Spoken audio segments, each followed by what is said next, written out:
You chumps ready to mash some stuff? You'd better be. Find the plus control pad and the A button. You'll need those to squeeze out a win. Not hard enough for you?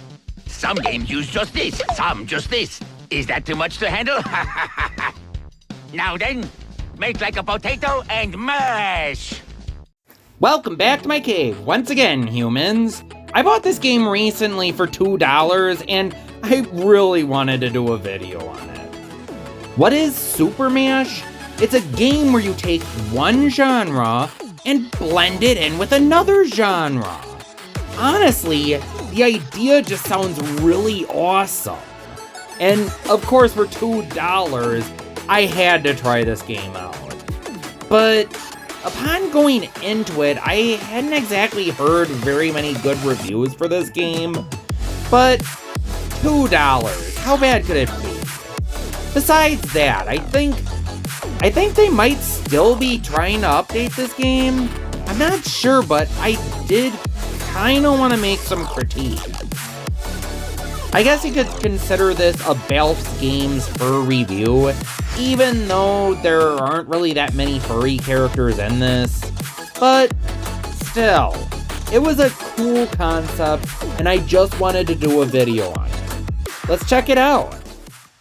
The game revolves around a bunch of kids who are trying to save their video game store, and they come across this game masher that blends two games together. By harnessing the powers of this magical device, they try to save their dying store so they don't have to move to a different location. The games are short and sweet. They don't really take long to beat. They have very simple objectives, and they can be completed in a few minutes.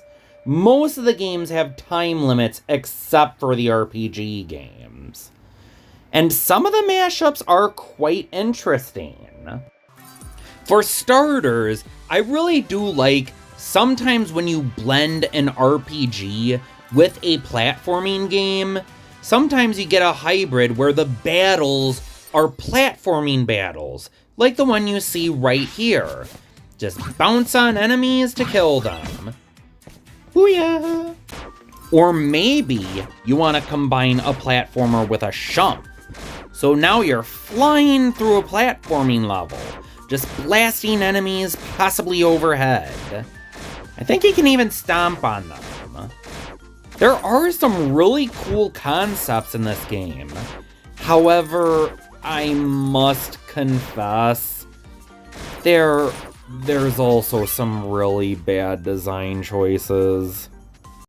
One feature is that the games are accompanied by glitches, some helpful, some detrimental, and I really wish you could turn these off. In this one I'm playing, you shrink every time you attack, and I just find myself mashing that attack button until I shrink to minimum size, because I don't want to have to go through that the entire level.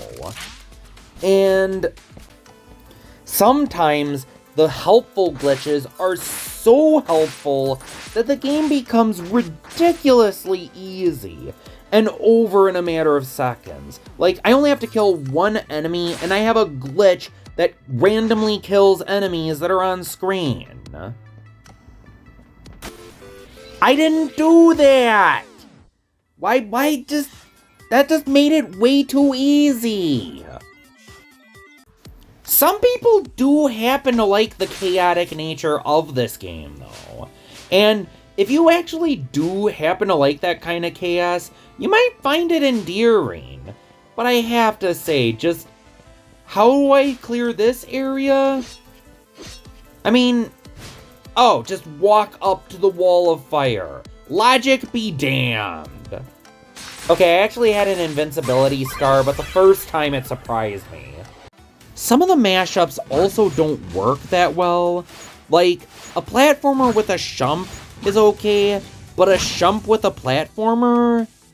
You have to kill these enemies by bopping on their heads, but you have to do something specific to be able to do that because they're faster than you, and your missiles are just weak.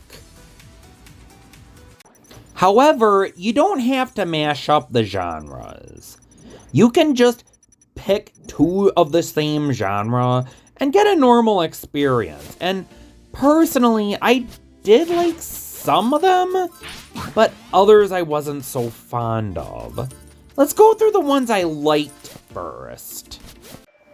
I'd have to say I'd argue that my favorite are the stealth games. And that's surprising since I'm not a big fan of stealth games. But out of all the singular genres, this is the one I kinda had the most fun with. Each game starts out with a basic story and then puts you in the game to clear a simple objective. Not too bad.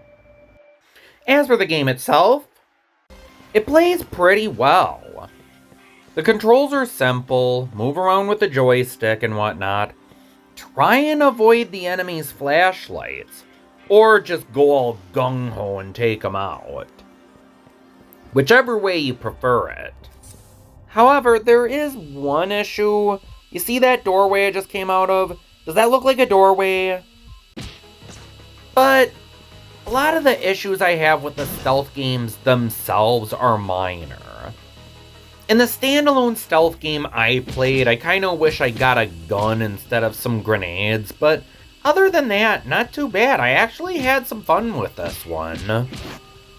My other favorite is the action RPG.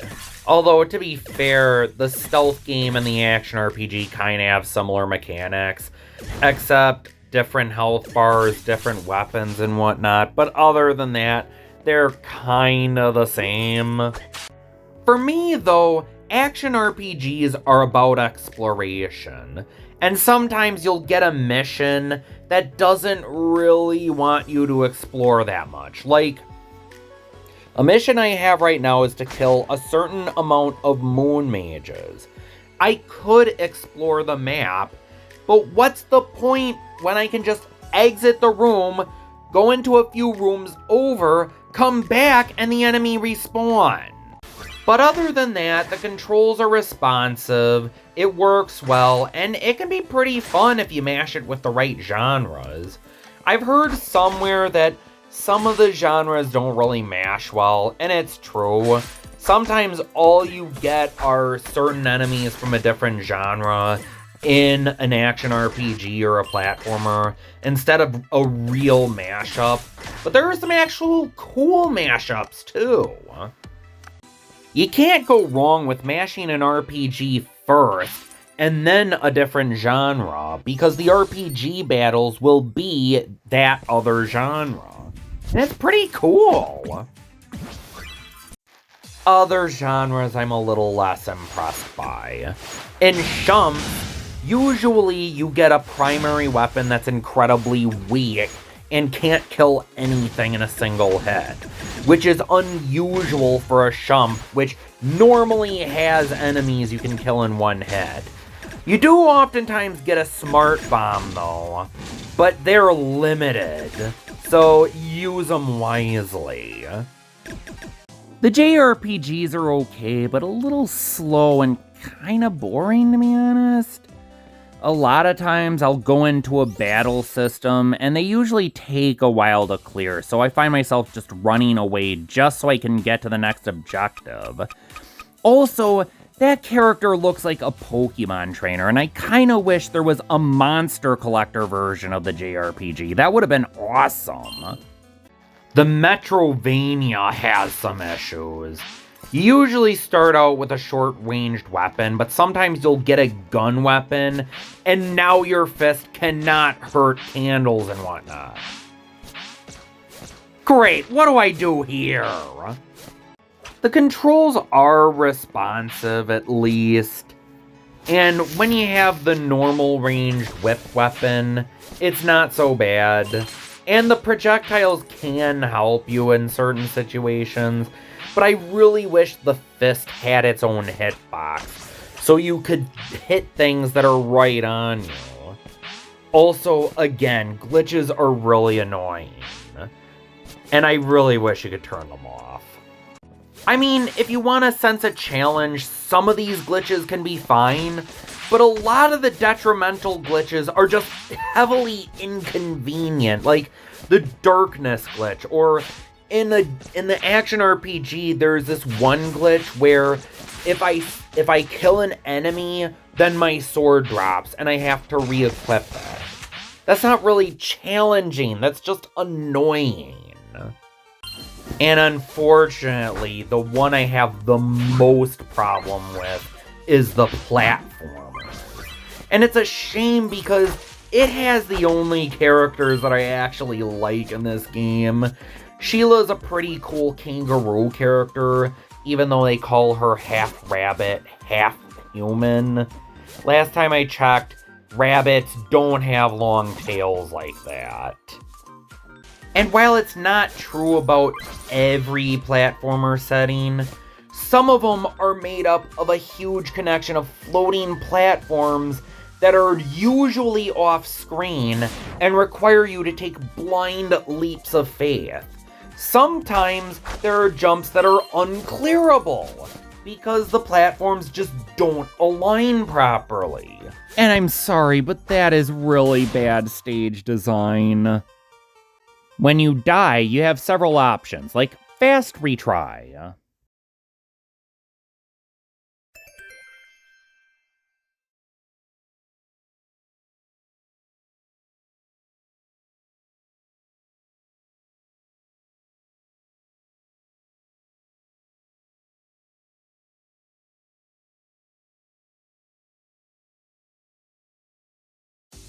You call that fast? And honestly, there really are a lot of problems with this game. Ones that could really be ironed out. But you want to know my honest opinion? I still had fun with this game. I'm being honest. Even when you look past all the problems. This could be a really fun game if you go into it with the right mindset and get it for cheap. It's not great, but I don't know. I still enjoy this game, and I see potential in this idea. Maybe I'd like to see someone else take a stab at this, or heck, even the people who made this game. I'd like to see them keep trying with this idea. And a lot of these are easy fixes, and I hope someday the creators do try and fix some of its problems. Give the platformers better level designs, make the glitches optional, and iron out some of the other problems, and this could be a really fun time waster. I don't think it's a $20 time waster, which is its retail price, but for $2, it was worth it. I had to be honest, I was about ready to rip into this game. But again, I still had fun with it. And Daddy Balth did make the suggestion to look at the positives, and I did, and I found some enjoyment in this flawed but still fun game. And I hope it's not too late for the developers to come in and fix some of these problems. I'd really like to see this idea grow. It's a really cool idea, and I'd like to see more from this idea. Right now, it's not in the best state, but it could be in a really good state. And that's my review on SuperMash. Maybe you might want to check it out. Maybe it does tickle those ivories for you. And, well, yeah, I mean, there you go. Until next time, I'm Balth, and the cave is closed.